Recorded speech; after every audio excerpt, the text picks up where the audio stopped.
Oh, hello, Jill. Yeah, I'm going to be doing some tree work today. What sort of tree work is that?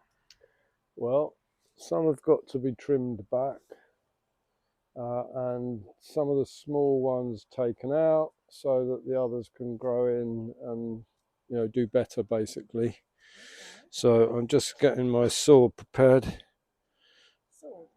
My saw Oh, sword. prepared. No, not sword. Ha ha ha ha. All right. So fuel, oil check.